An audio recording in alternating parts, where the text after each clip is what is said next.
अस्सलामुअलैकुम। जनाब Babubhai सोपारीवाला girls primary school धोरण 5 विषय आसपास विषयांक पाठ 23 अमे गुजराती जेमा भाग बीजो। विद्यार्थीनी मित्रों, भाग 1 में आपणे अभ्यास कर्यो हतो कि कवि नर्मद द्वारा रचायेलू गीत जय जय गरवी गुजरात जे गुजरातनी ओळख अने गुजरातનું गौरव વધારનાર गीत छे। આગળ જોયું હતું કે ગુજરાત રાજ્ય ભારત દેશની પશ્ચિમ દિશાએ આવેલું રાજ્ય છે। ગુજરાત રાજ્યની સ્થાપના 1 મે 1960ના રોજ કરવામાં આવી હતી અને તેનું પાટનગર છે ગાંધીનગર। ગુજરાત રાજ્યમાં કુલ 33 જિલ્લાઓ છે। તેમાં ગુજરાતના 15 જિલ્લાઓને દરિયાઈ સીમા અડે છે। ગુજરાત આશરે 1600 કિમી લાંબો દરિયા કિનારો ધરાવતું રાજ્ય છે। ગુજરાત વિસ્તારની દ્રષ્ટિએ દેશમાં 6ઠા અને વસ્તીમાં 9મા ક્રમનું મોટું રાજ્ય છે। ગુજરાત રાજ્યની જમીન સીમા પડોશી દેશ પાકિસ્તાન સાથે અને ભારતના 3 રાજ્યો રાજસ્થાન, મધ્યપ્રદેશ અને મહારાષ્ટ્ર સાથે જોડાયેલી છે। ગુજરાત ભારતનું એકમાત્ર એવું રાજ્ય છે જે 2 અખાત ધરાવે છે। કયા કયા અખાતો વિશે આપણે વાત કરી હતી? કચ્છનો અખાત અને ખંભાતનો અખાત। હવે આપણે આગળ અભ્યાસ કરીશું।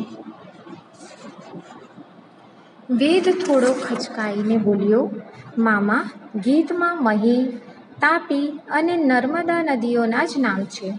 તેના સિવાયની બીજી કઈ કઈ નદીઓ ગુજરાતમાં વહે છે? મામાએ ખોખારો ખાધો અને કહ્યું, ગીતમાં કેટલીક નદીઓના જ નામ છે, પણ આ સિવાય સાબરમતી, બનાસ, ભાદર, શેત્રુંજી, ભોગાવો, મચ્છુ, ઘેલો, પૂર્ણા, વિશ્વામિત્રી જેવી નદીઓ ગુજરાતમાં વહે છે। હવે વેદ થોડો ખચકાતા મામાને પ્રશ્ન કરે છે કે ગુજરાત જે કવિ નર્મદનું જે ગીત છે એમાં તો નર્મદા, તાપી અને મહી નદીનું જ નામ આવ્યું છે। એના સિવાય પણ ગુજરાતમાં કઈ કઈ નદીઓ વહે છે? તો મામા ખોખારો ખાય છે અને પછી જવાબ આપે છે કે ગુજરાતમાં સાબરમતી, બનાસ, ભાદર, શેત્રુંજી, ભોગાવો, મચ્છુ, ઘેલો, પૂર્ણા, વિશ્વામિત્રી જેવી નદીઓ પણ વહે છે। સામાન્ય રીતે નદીઓ સાગરને મળતી હોય છે, પરંતુ કેટલીક નદીઓ સાગરને મળવાને બદલે રણમાં જ સમાઈ જાય છે। તેથી આવી નદીઓને અંતસ્થ નદીઓ અથવા કુંવારિકાઓ કહેવામાં આવે છે। પ્રેમ બોલ્યો, હું જ્યારે સ્ટેચ્યુ ઓફ યુનિટી જોવા ગયો હતો ત્યારે મેં નર્મદા નદી પર બાંધવામાં આવેલ સરદાર સરોવર બંધની મુલાકાત લીધી હતી, જે રાજ્યની મહત્વની સિંચાઈ યોજના છે। કાકા બોલ્યા, શાબાશ! આ ઉપરાંત તાપી, મહી, સાબરમતી વગેરે નદીઓ પર પણ બંધ બાંધવામાં આવ્યો છે। તો હવે કાકા આગળ કહે છે કે સામાન્ય રીતે નદીઓ સાગરને મળતી હોય છે, પરંતુ કેટલીક નદીઓ એવી હોય છે જે સાગરને મળતી નથી, પરંતુ રણમાં જ સમાઈ જાય છે। રણમાં વહે છે અને ત્યાં જ તે સમાઈ જાય છે, તે સાગરને મળી શકતી નથી। તેવી નદીઓ અંતસ્થ નદીઓ કહેવાય છે, અથવા તો તેને કુંવારિકા પણ કહેવામાં આવે છે। પ્રેમ કહે છે કે હું જ્યારે સ્ટેચ્યુ ઓફ યુનિટી જોવા માટે ગયો હતો ત્યારે મેં નર્મદા નદી પર બાંધવામાં આવેલ બંધ, જેનું નામ છે સરદાર સરોવર બંધ, જેની મુલાકાત લીધી હતી અને જે રાજ્યની મહત્વની સિંચાઈ યોજના છે। કાકા તેને શાબાશી આપે છે। કોને શાબાશી આપે છે? પ્રેમને શાબાશી આપે છે અને કહે છે આ ઉપરાંત તાપી, મહી, સાબરમતી વગેરે નદીઓ પર પણ બંધ બાંધવામાં આવ્યો છે।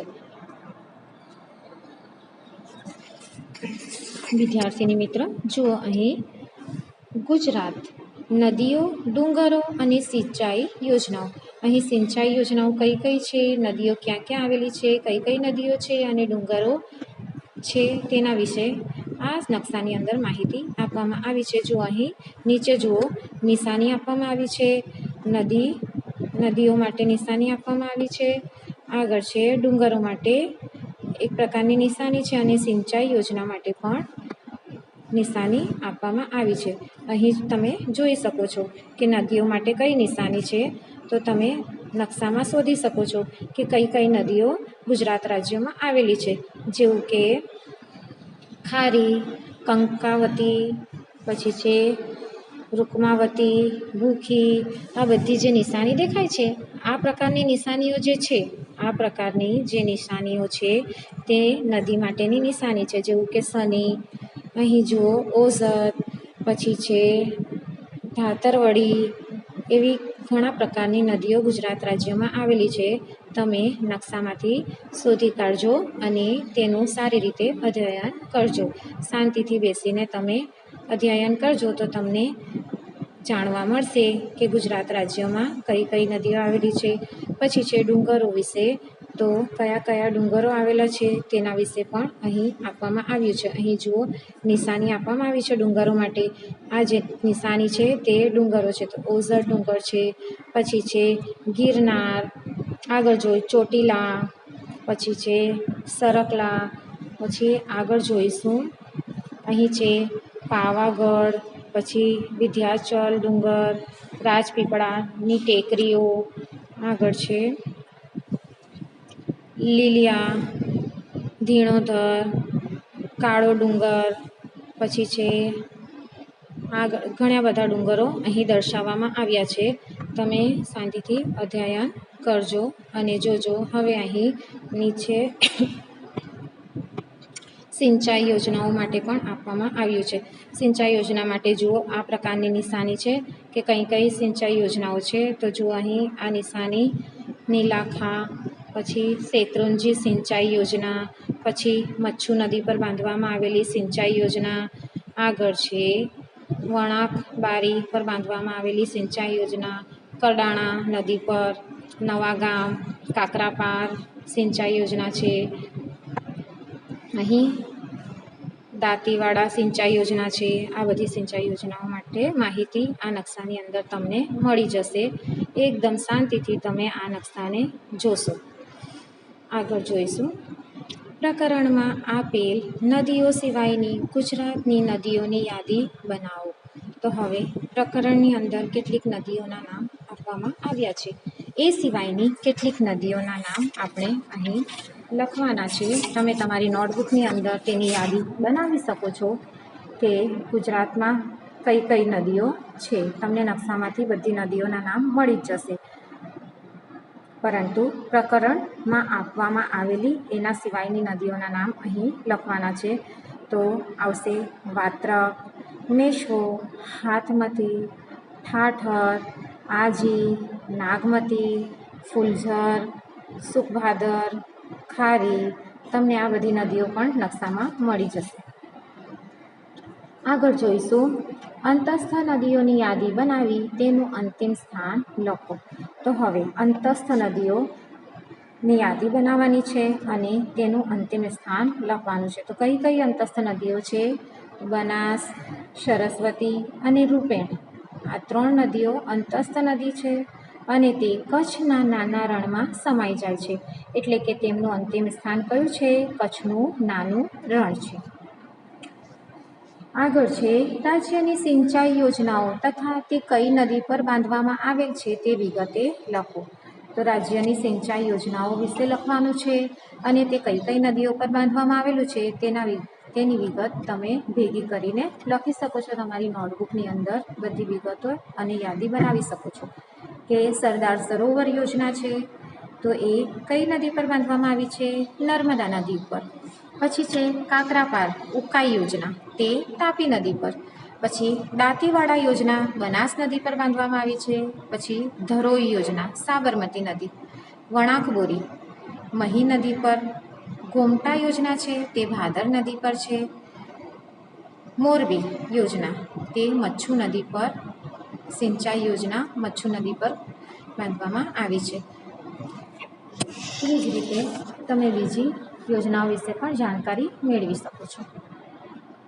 ગુજરાતના ડુંગરાળ વિસ્તારો વિશે માહિતી એકત્રિત કરીને વર્ગમાં રજૂઆત કરો. હવે ગુજરાતમાં આવેલ ડુંગરો વિશે માહિતી એકત્રિત કરવાની છે અને તેની રજૂઆત એટલે કે તેની યાદી તમે તમારી આસપાસની નોટબુકની અંદર લખી શકો છો કે ગુજરાતમાં 3 પ્રકારના ડુંગરાળ વિસ્તારો છે.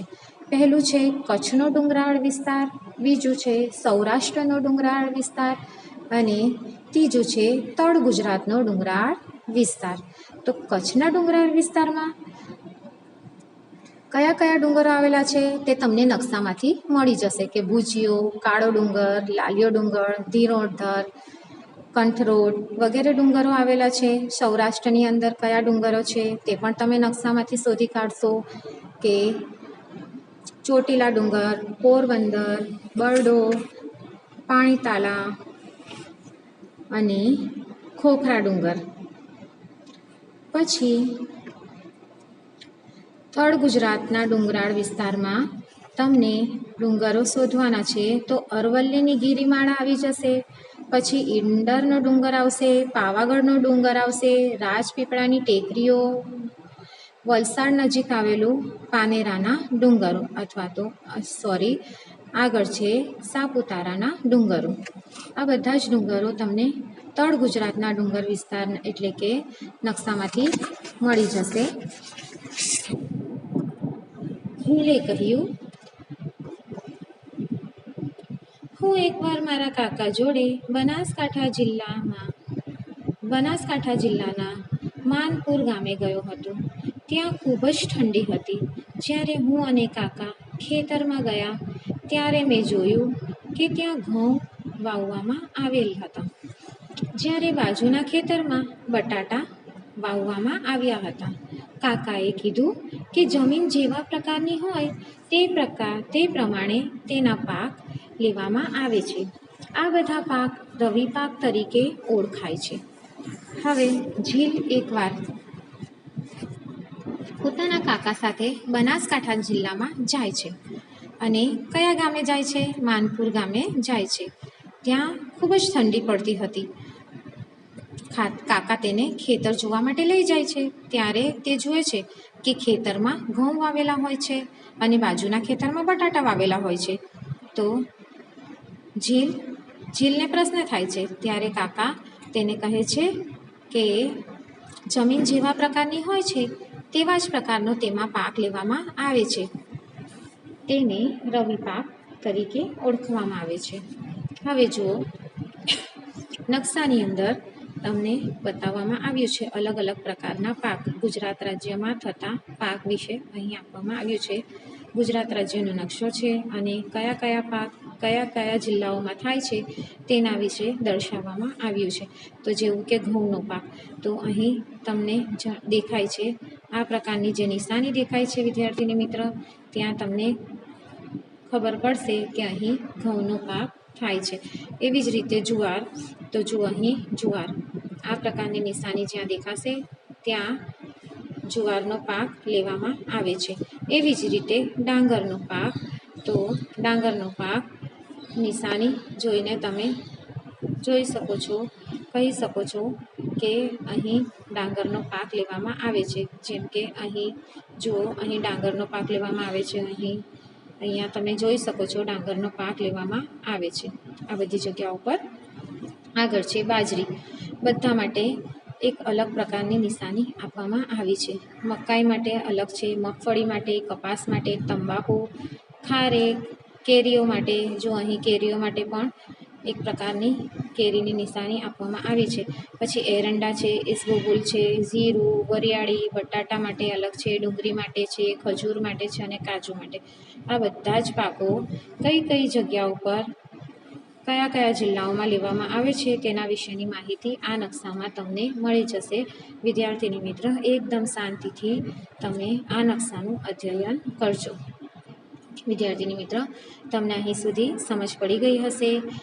આજે મેં તમને જે અભ્યાસ કરાવ્યો છે તે તમે શાંતિથી નકશાનું અધ્યયન કરજો અને ખૂબ જ નવું નવું જાણવા મળશે તમને અને ખૂબ જ મજા આવશે. આગળનો જે અભ્યાસ છે તે આપણે આવતા તાસમાં કરીશું અને ગુજરાત વિશે વધુ માહિતી મેળવીશું. અલ્લાહ હાફિઝ.